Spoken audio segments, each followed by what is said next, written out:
Welcome, ladies and gentlemen, to the Formula 1.5 review of the Japanese Grand Prix because Max Verstappen has won and the story closes there, right? It does not, though, because on the Inside Line F1 podcast, our job is to basically look at those things that nobody has noticed and try to find a different perspective of that. And in the Japanese Grand Prix, there were so many things to talk about. Let's give you a quick insight into the race result. We saw Max Verstappen finishing P1, Sergio Perez second, a podium for Carlos Sainz, and notably, Yuki Tsunoda was also in the points. So that's a rough idea of the major stories from this race weekend. But among those is a very interesting story that we need to begin with first up. Sure, Verstappen has won. Sure, it's been, I don't know what, his 7,000th victory in a row, whatever it might be. I think fourth consecutive one, too. That's the number we're looking for. But the big story is, Kunal, the damned have now become the heroes.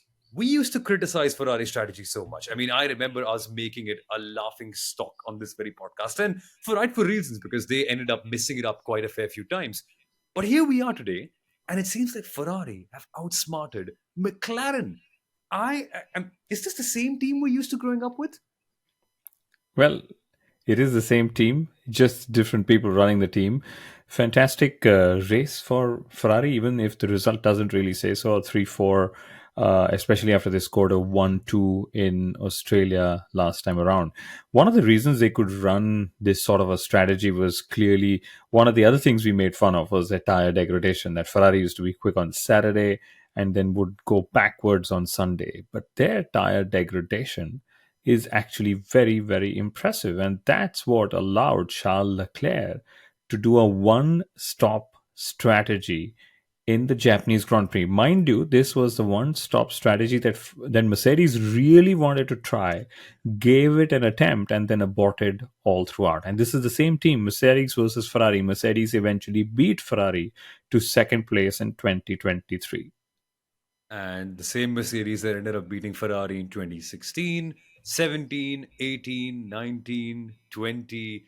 It's times are changing, Sundaram. And at the Inside Line F1 pit stop that we had with our community partner FanCode this weekend in Mumbai, we had over 100 people come in. And when we asked the same question, the gasp and surprise in hearing out the fact that Mercedes outsmarted McLaren, Ferrari outsmarted McLaren actually, that statement in itself carries so much gravity considering the circumstances of the last few years. Absolutely. And the fact that we've seen Ferrari falter this way too many times over the past couple of years that this almost feels heroic in some to some extent. And there were two things that clearly impressed me. One was Ferrari, the other was Sergio Perez. We'll talk about him soon in some time. But I think Ferrari put in a very, very good strategy. I think that was something that made the race very interesting. We didn't see a lot of on-track battles based on pace, but I think it was a very strategic race, and I absolutely love it when we have these sort of races. We tend to see this in Spain, we tend to see this in Hungary, different tire compounds, different strategies, different stint lengths, and when that happens, it all just comes together very well. So I think this was a very good race. I would give Ferrari 9 points out of 10, I would suppose. Leclerc should have done a little bit better in qualifying, but I think this was a good race and great job by Ferrari. Four consecutive driver of the days for Ferrari, Kunal. Not bad, huh? Really? Wow, I never Yeah. knew that. I mean, I Do never you not kept. count them? No. Never. It doesn't matter. Does it give you championship points? No. Does it give you a contract extension? No. Does it give you a payment bonus in the driver contract? Definitely no. So I definitely don't count them. I think the only time I remember this happened was when the fans conspired and they made Nicolas Latifi the driver of the day, or they at least had planned to, saying a good send-off gift for Mr. Latifi. But Sundaram mentioned a couple of things. Firstly, Ferrari strategy, yes, spot on. They really messed up the Saturday. It wasn't so much so Leclerc, but it was Ferrari that messed it up. And like we did on, the reel that's pretty much blown up on Instagram on our handle, they just messed it up with Leclerc so badly that the single lap specialist looked very amateurish in whatever he did in qualifying. But I must say, I don't think it was the most interesting race from a Formula One perspective, right? Especially if you dig deeper. Because yes, there were overtakes. Yes, there were overtakes for the lead of the race, for the podium finishes, podium positions, for, there were lots of battles even for 10th place with Yuki Tsunoda sort of, mastered and so on. The truth is, these battles were all, how do I put it? They were all based on a tire differential. Okay, and what was a tire differential? If Sundaram is on a 10 lap tire and I'm on a 2 lap old tire, I am going to overtake him purely just based on this. So it was not down to, drivers trying to battle each other and hold each other up. Of course, they tried to do that. But a lot of the battles were just over exaggerated by the tire differential, and the undercut was so powerful that even if you pitted 1 lap before all your rivals did, you had a very good chance of overtaking them or jumping them on track. And that's what it was. But well, that's what it is. It was still a great race. Suzuka is always fun. There's always something that's happening. The red flag, 17% chance of a red flag, actually came up just after the first lap itself, the first standing start, as we call it. How exactly did Charles Leclerc and Ferrari outsmart the McLarens? Well, eventually it was quite an interesting take for them how they thought that after their poor qualifying, a longer one stop that would be somewhat risky would be the ideal strategy for them.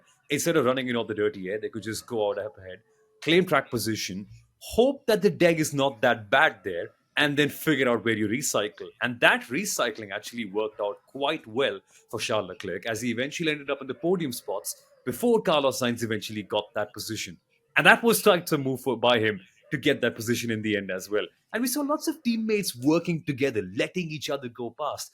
But this is what Ferrari did. And eventually, dirty air, the hard surface, it all adds up into making a track that's very, let's say, not friendly towards the tires. And eventually, that Ferrari strategy, pre-planned, yes, of course, in a way, but it played out in that regard that worked out quite well for them. And at the end of it all, sure, Red Bull might have gotten a 1-2, but Ferrari might have to walk home as the happiest constructor of them all.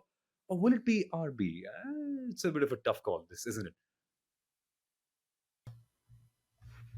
I think I would go with, you know, Red Bull being the happiest constructor, or maybe Red Bull energy drinks because they got, Red Bull Racing Bulls in the top 10 as well. But yeah, because 1-2, you mentioned 4-1-2s, that's been the trend. All four races of the season have seen 1-2 finishes from a particular team. Of course, Australia was where Ferrari took the 1-2s. But I would say, Red Bull was probably the happiest constructor because, Checo Perez struggled at this circuit last year. He was almost a second off. This time he was almost on pole. Both the drivers thought they had lots of errors on their laps, which cost them pole or which, cost them more lap time. But Checo Perez drove a very good race to eventually get that 1-2 for Red Bull as well. So my money would still be on Red Bull Racing trying to just do everything else. And if they falter, I think it's clearly going to be Ferrari who will pick up the pieces. But Sundaram, isn't it nice how the gaps are now only in the hundredths of a second in qualifying? And I find it fun how in the last F1 pit stop we had at Car Social for the Australian GP, in the poster issue we asked the question, does Red Bull feel the need to change their second driver? And the sentiment there was overwhelmingly towards yes, get Sergio out as soon as you can and bring someone like Daniel Ricciardo, Yuri Vips, or whoever it might be into the seat. A week later, actually a couple of weeks later, and there was no word about that, even though the same question was asked. And by the way, we were amongst the other people as well who had the same sentiment as well. It's not just the attendees, but also the two of us. And it's all a flick of a switch. And that's how we as fans sometimes tend to look at the sport differently from how teams see it. We often want the best team and the best drivers to be battling against each other. And I think Sergio Perez received a lot of flack last year for not being able to compete on the same level as Max Verstappen. And that's why 2023 was supposedly boring. But the reason why it was a little bit more monotonous was the other teams not being able to have the same pace as Max Verstappen. But from Red Bull's perspective, he had gotten enough points to finish P2 in the championship. They got the constructors championship. They got the drivers championship. So there was no real reason for them to remove Checo Perez. And luckily, this weekend, Checo Perez managed to put in a very impressive performance. I really, really have to say that. Kunal said he struggled last year. I think that's he's put it in a very subtle way. I think he had a torrid 2023 race in Japan, and the way he had multiple penalties. He came back after 25 laps to escape the grid penalty. It was probably one of his worst races, and coming back this time, I think he's put in a good statement that, hey, I'm back and I'm going to hold on to my seat. Since we are talking of qualifying, I'm actually going to add some context here because just how close was qualifying? We know it was 66 hundredths between Checo Perez and Max Verstappen. I was seeing the onboard comparison laps and the telemetry. Just when exiting the 130R, Checo Perez was actually 400ths up on Max Verstappen. Okay, and Max Verstappen just braked late and whatever, and then took that pole lap. But again, there are some interesting gaps because Fernando Alonso again punching way above the weight as he normally does, out qualifying the position of the Aston Martin for all four races in a row. I think except for maybe Australia where he made a mistake. He said in Q3, I took so much risk that it worked out. In Australia, I didn't, right? And he said I was so much on the edge. He was just 4 thousandths of a second behind Carlos Sainz, right? No. Oscar Piastri, 700ths again. Hamilton, 6 thousandths of a second in seventh place. Charles Leclerc, 200ths of a second behind them. So that's how close qualifying is. And like a lot of drivers pointed out, especially in the Aston Martin, McLaren, and Mercedes battle, since the three of them are literally, neck to neck. It's track position in qualifying that's making a big difference in the race. And that's where the driver difference actually comes in. And yes, I think Checo Perez, great driver difference. And Samuel, actually, you found out a very interesting reason why Checo Perez has probably just gotten all up very nicely in 2024, apart from what Helmut Marko said, that he is delivering because 2025 contract negotiations are on right now. But what was that one reason that you found out? So Sergio said to the media that he's trying not to invent, which says a lot because in a Formula One car, you might be puzzled into thinking, what do you mean invention? What's he talking about? It means driving style, the way the car behaves. Every driver has a certain way of working with the car. Some like to brake later, some like to brake earlier, some like to turn in later, some like to turn in later, and so on and so forth as you go with how you behave with the car. It might have been that Sergio Perez was trying to drive the car last year like Max, which is away from his natural muscle movement, natural style of working with the car. And suddenly, after a year full of self doubt, after questioning who he really is, and in a way, after having a racing driver identity crisis about what is my style actually all about and what's the faster one, Perez apparently, according to himself, has reverted back to his original way of doing things. And although it says to me that he's settled back down into knowing where he is, that dream perhaps for P1 has died down, and I wouldn't say rightfully so, but we could see that the results were very much inclined towards Max. But in a way, this acceptance that my style is the one that will get me the best I can possibly do is probably going to be better for him instead of focusing on what's the style to beat Max. Because I think looking at last year, it's quite clearly not his own style. Perhaps it's something that Sergio does in himself that will allow him to beat Max. But that's the interesting insight that Sergio himself has revealed. And it says so much about a driver's psyche. I mean, think about it, right? It's almost like having an imposter syndrome, Sundaram, where you're starting to question not just your driving style, but also yourself. Am I good enough to do this? Is my style good enough to do this? Can I beat Max? Can I beat Max with this style, with this car, with this way of driving, with this style of braking? Imagine the overthinking it must have caused him for him to now settle down and say, right, I'll do things my way. And it's working. Thank goodness. No, you're exactly right. And I think where it went wrong for Sergio Perez last year was probably Miami, where he started on pole, and despite having the advantage of starting 9 positions or 8 positions ahead of Max Verstappen, he lost that race. And then thereafter, there was something or the other always going wrong for Sergio. Either he was going past track limits, or either his engineers were not setting him out on the right time during qualifying. There was something, or there was always something or the other that was not working for him. So then that ends up going there's a break in momentum. He has low confidence. You really start doubting yourself, and then by the time you kind of regroup and recollect, the whole campaign's done. And we've seen this sort of trend happening with Even someone like a Valtteri Bottas at the start of a year when they've hit the reset button, they tend to do well in the initial races. Once the upgrades come in, or once there's a bad result, it all snowballs once again. So Sergio Perez has had a good race so far. Let's wait and see if he's able to be consistent over the next couple of races, and let's hope all those issues of last year or the previous years, they don't end up coming back once again. I like it though, no, Kunal? It's good competition, just like in the background where there are so many good drives this weekend. Should we? Is it the right time to ask this question though about the drive of the weekend? Because we clearly are looking at Sergio Perez as one candidate. I am also looking at Logan Sargent. Let's all appreciate everyone's small wins, guys. Let's not be very rude to each other. Everyone has a different scale and scope in life, and every achievement differs depending on what level you are on. So let's celebrate everyone's small wins. Logan Sargent had 2 passes today. Hey, victory! No, but And in all Logan honesty, Sargent it's finished the race. He finished the race. In comparison to Alex Albon, ever since Alex Albon's move to Williams, he's never finished a Japanese Grand Prix. And in the last three Japanese Grand Prix, he's completed a total of 26 laps. Logan Sargent Wow. has done more laps than Alex Albon had in Japan. That's a strange and weird stat in itself. But Logan Sargent, it is. Yeah, he had a very lousy crash in free practice, but good to see him finish the race in Alex Albon's car, where literally Alex Albon also crashed his own car. So people getting the context would know that Alex Albon's repaired chassis from Australia was actually given to Logan Sargent for China. So Logan still doesn't have a car, even though he's paying a lot to have a car, but that's just the way it is.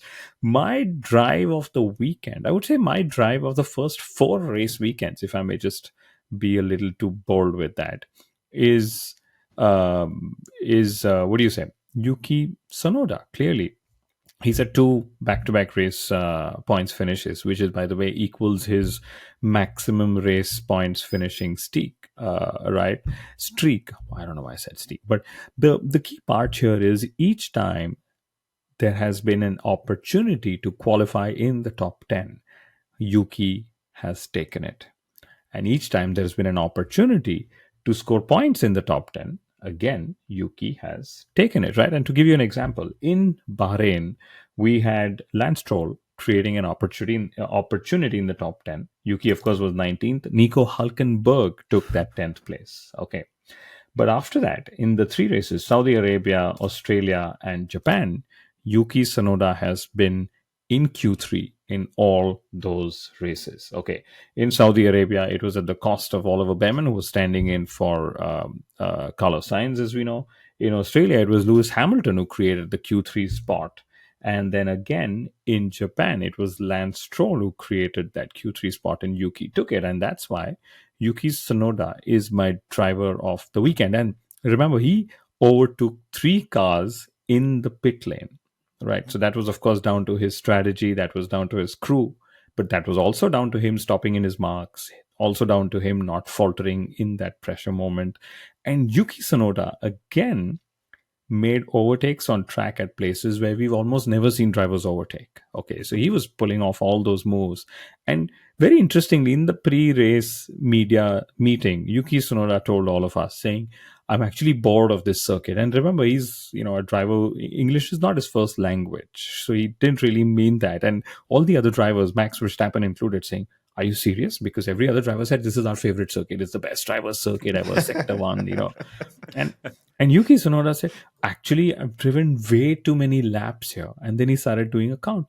Maybe I've done 1,000 or 2,000. He said, maybe I've done 10,000 laps around Suzuka, because the Japanese Formula 4 that he was driving in was running around Suzuka as well. And then he gave a very interesting lap time inside that the Japanese Formula 4 car was 45 seconds.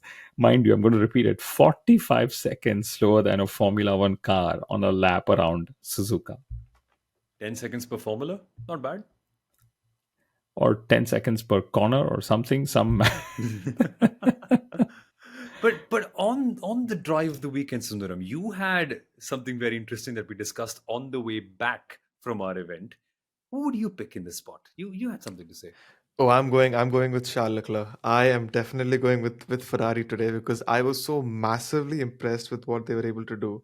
I mean, leave qualifying aside, today they checked all the boxes and they implemented a very good strategy. And I think, like I said earlier, Leclerc made the race interesting for me. I mean, on a day where it was a lot more hotter than in the previous 2 days when it was a lot more overcast. They were preparing for some sort of showers that were expected. It did not rain at all. So there was higher degradation than there was expected. Leclerc was able to manage his tires very well. I think he was in the lead for just 4 laps, but still, he managed to almost double the stint on the mediums that McLaren and Norris were able to do, and that put him within the podium positions. And if not for Carlos Sainz coming up with fresher tires, I definitely think he deserved a podium. So at least for me, I'm going with Charles Leclerc. He made today's race very, very interesting for me, at least. Yeah, and that too, like I said at the start of the show, to do a one stopper at a circuit like Suzuka where everyone else is two stopping is pretty phenomenal. But Sundaram, you made a very interesting point that in qualifying, the conditions were actually cold, which favored McLaren and Mercedes a little more with their tires, right?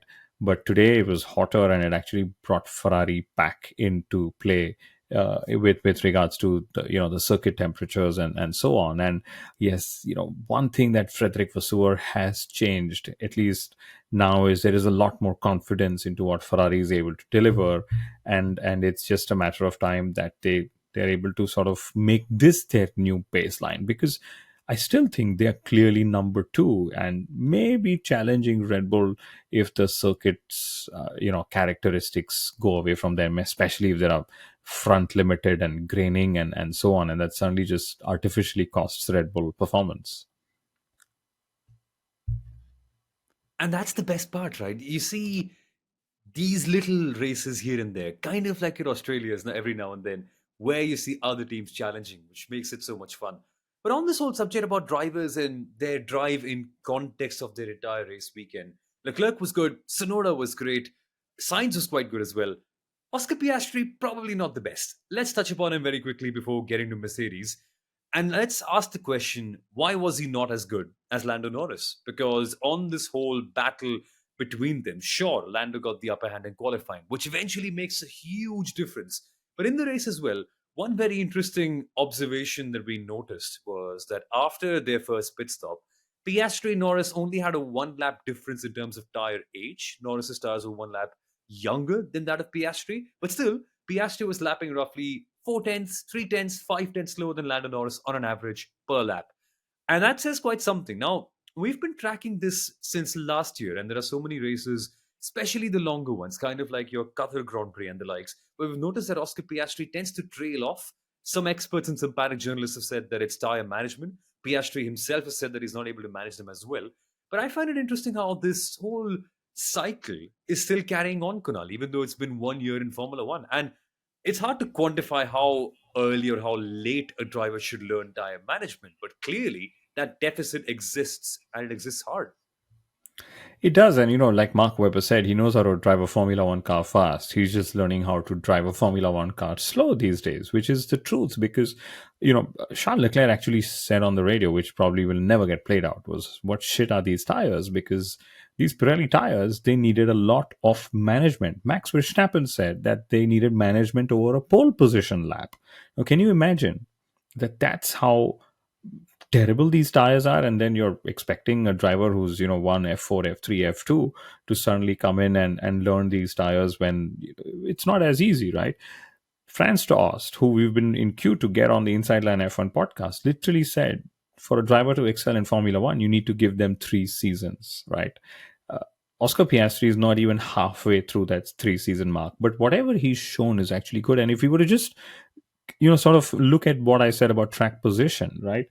Piastri lost out to Russell on the last lap. Why did he lose out? Because he chewed up his tires while chasing Fernando Alonso.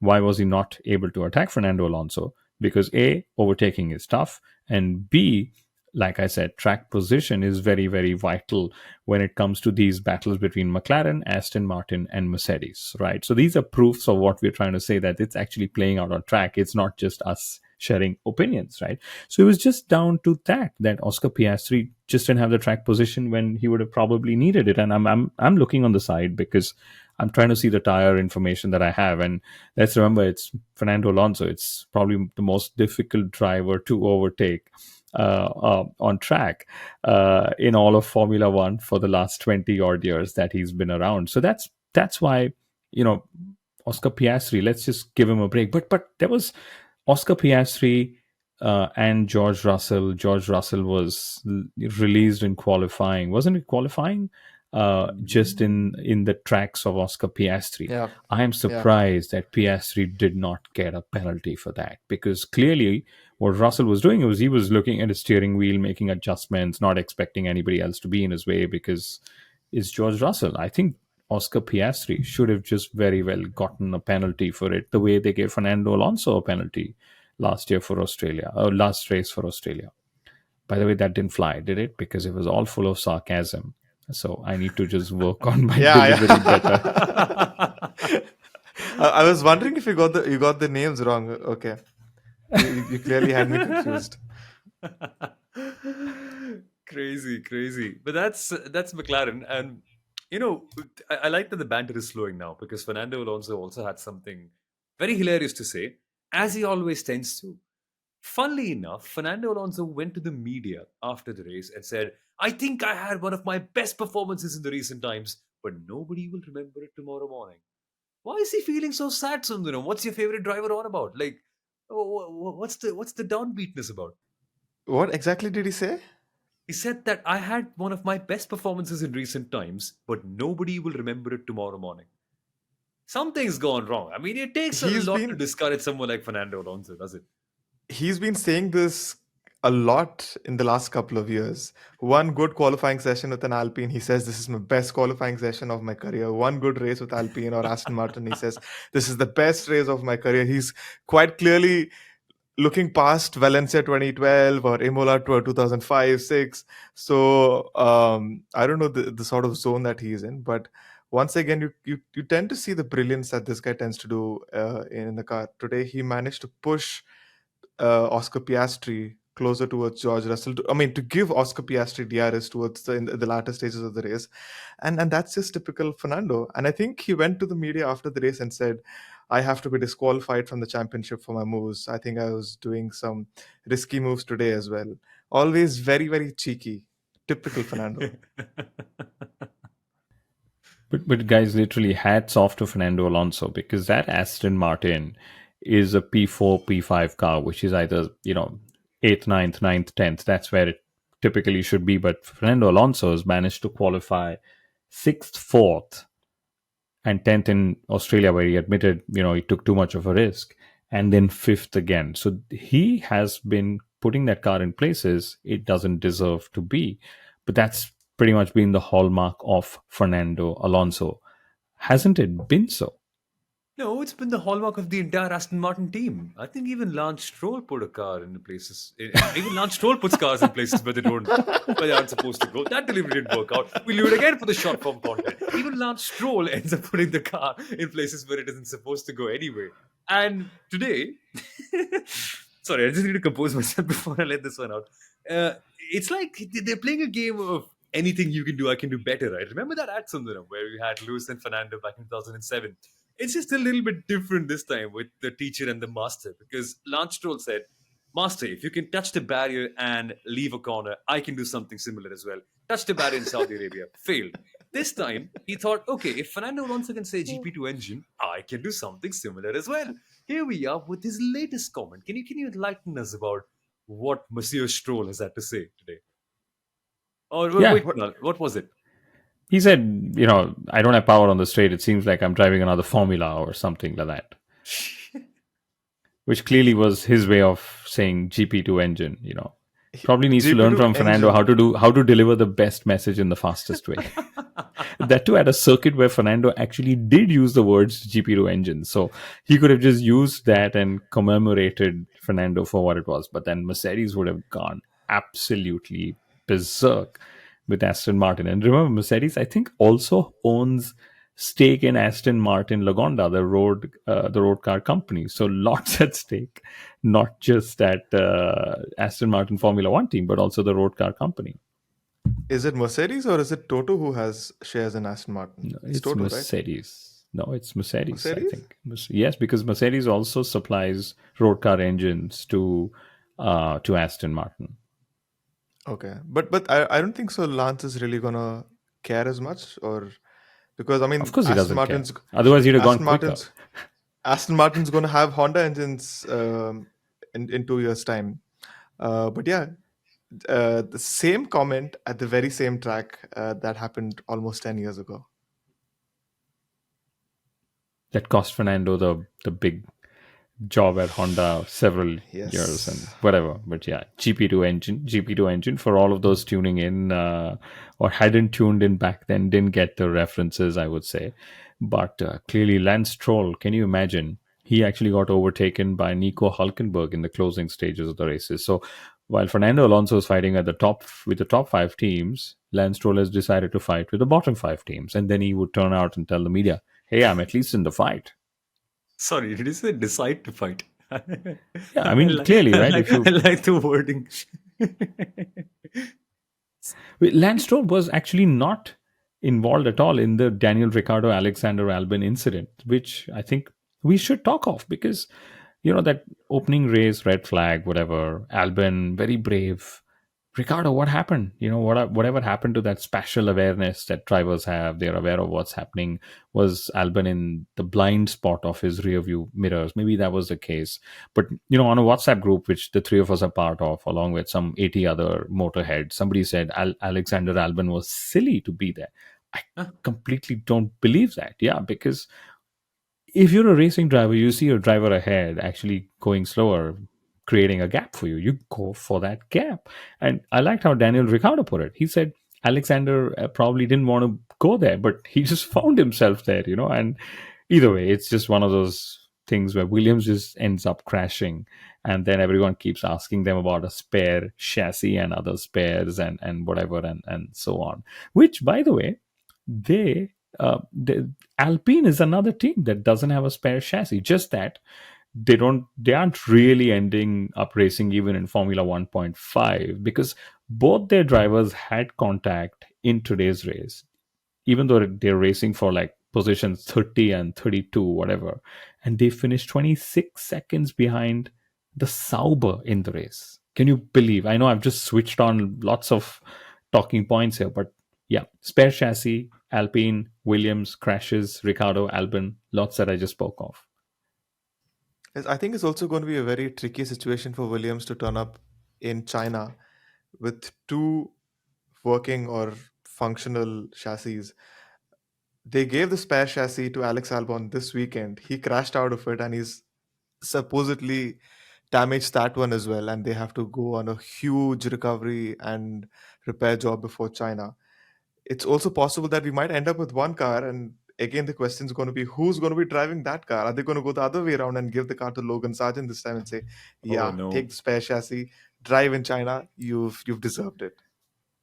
But was the chassis damaged? Because Albon actually said That's what post race that he turned around, looked under, and he noticed that there wasn't much damage, luckily to the tub itself, and that it wasn't as bad because there were tire barriers. He was saying, I can't remember when last I saw tire barriers at a Formula One circuit, right? Because they were under the tire. His car was under the tire barriers out there. But either way, Williams will figure it out. They've got that American money and Doralton and whatever to jump into when they have to. Now, James Maybe. Vowles had to come out and give out the same press release and say that, yeah, we've had a damaged chassis and it's gone back to the factory for repairs. So, same story just 2 weeks later. Yeah. Oh my God, guys! I'm thinking, right? We need to be kind for Christmas, don't we? How about we all chip in a bit of money? Just maybe start a fundraiser or Just something. a Let's little. just give them a chassis. Yeah, let's give them one. I think they need one badly. It's like a kid trying to survive on one piece of underwear. It just can't happen, man. You need to wash it sometimes. It's crazy how it's working out for Williams. We need to talk about steak though as well, because pit stops are fun. Pit stops are complicated. Pit stops are fast. Not so much if unfortunately you happen to be the team in green and black.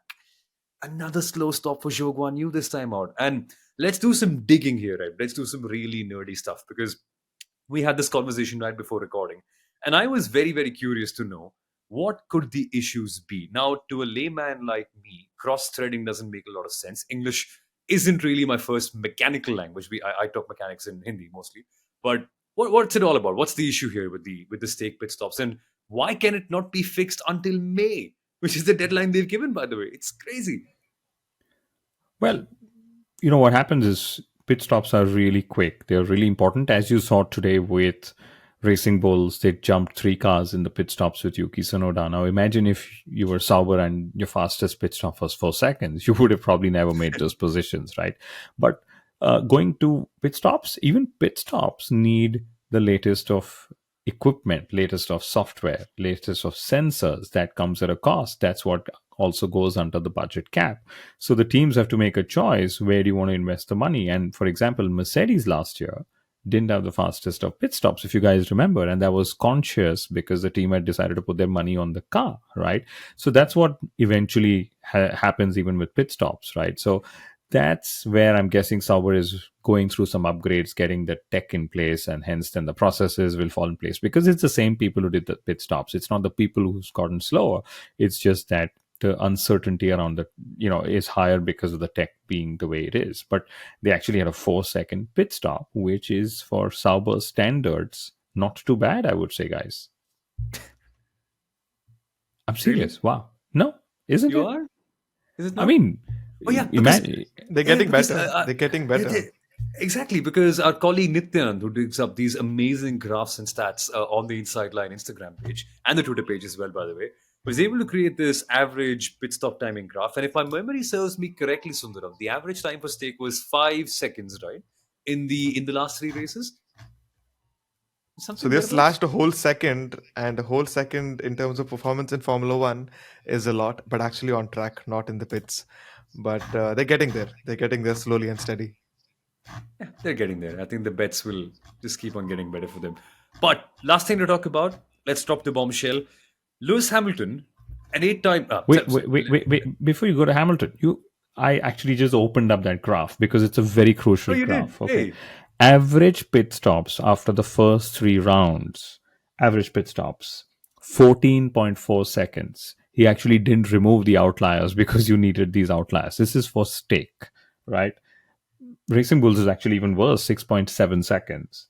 And Alpine was 4.833. And if you take the median, if you're the one who prefers a median, Sauber is 4.3 seconds. So they were still at the median this race itself, just so you know. But yes, we should talk of Lewis Hamilton because very interestingly, he just came up out of nowhere and he asked, should I just let George buy? And there was no context to it before or after the race, but Lewis actually delivered some context after the race. At the second restart, the standing restart that happened, where Lewis took on the hard tire, he had contact with Charles Leclerc, which caused damage, and Lewis was understeering a lot at that time, so he was not able to pick up the pace.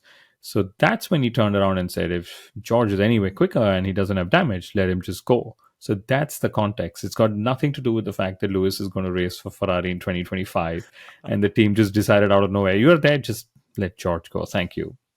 I was surprised. I mean, all of us, we were just so confused. Like, huh? Is this coming from a world champion? Is this coming from a Formula One driver letting his teammate to go past? But they genuinely were.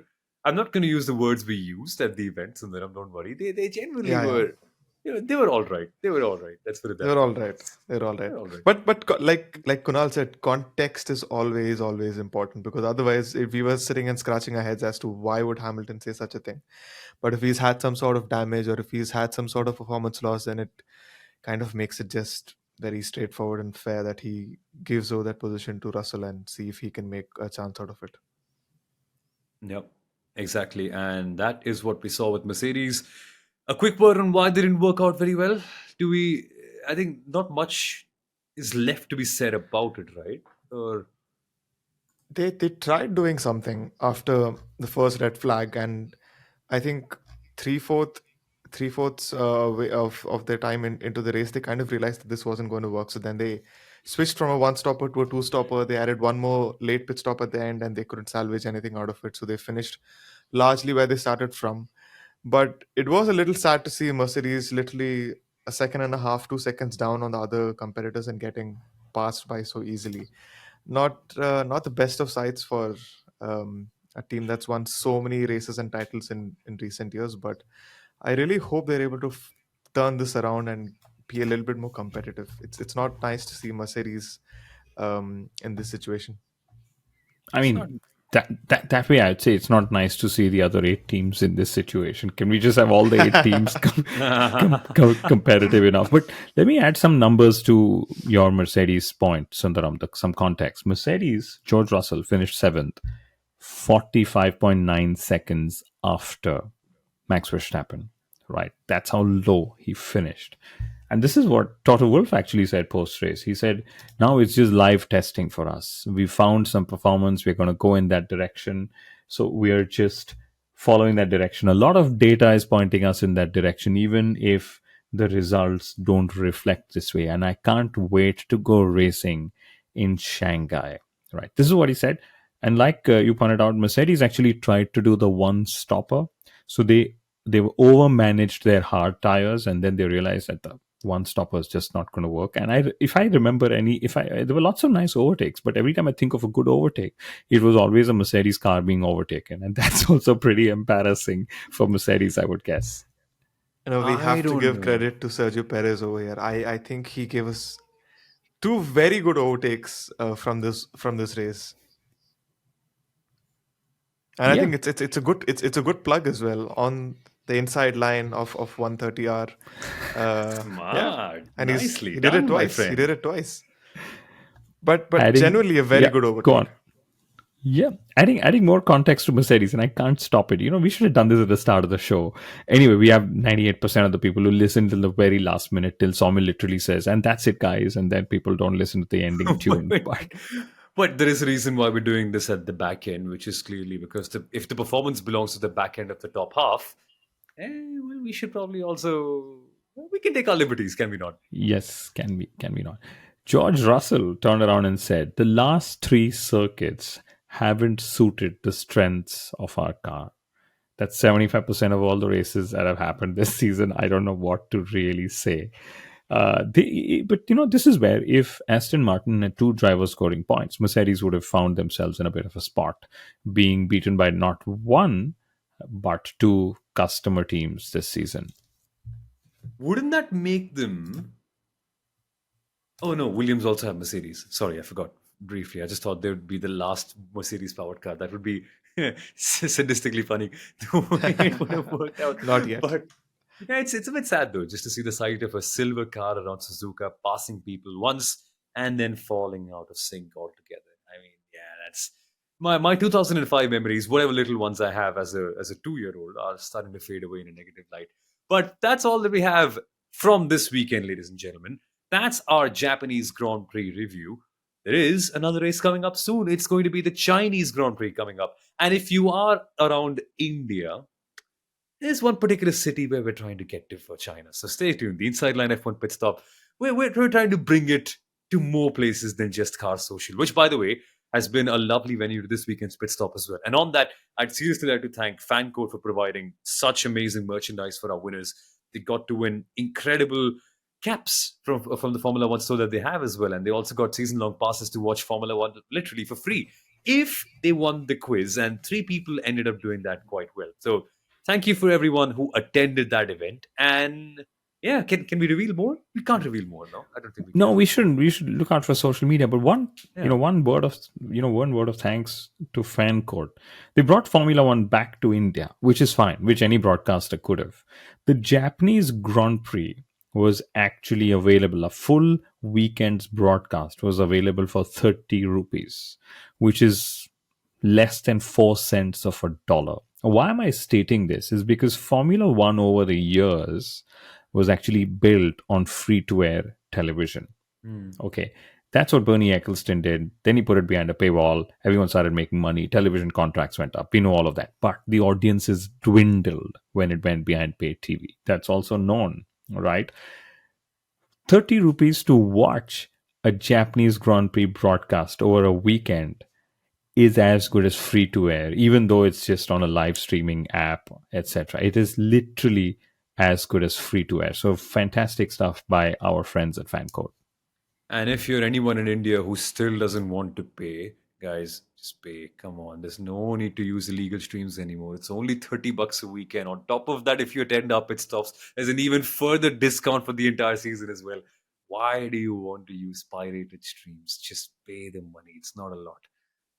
You could actually watch the whole season on fan code for the cost of one coffee at Starbucks. The whole season.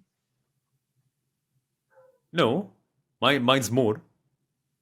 Okay. I just take the larger one. It's okay. Just kidding. But Okay. yes, this is not a fan code advert, guys. We're literally, this is not an advert. It's just genuine support and gratefulness for the kind of stuff they're doing, and we're glad that we get to work with them as well eventually, which is incredible. But that's all from us this weekend, folks.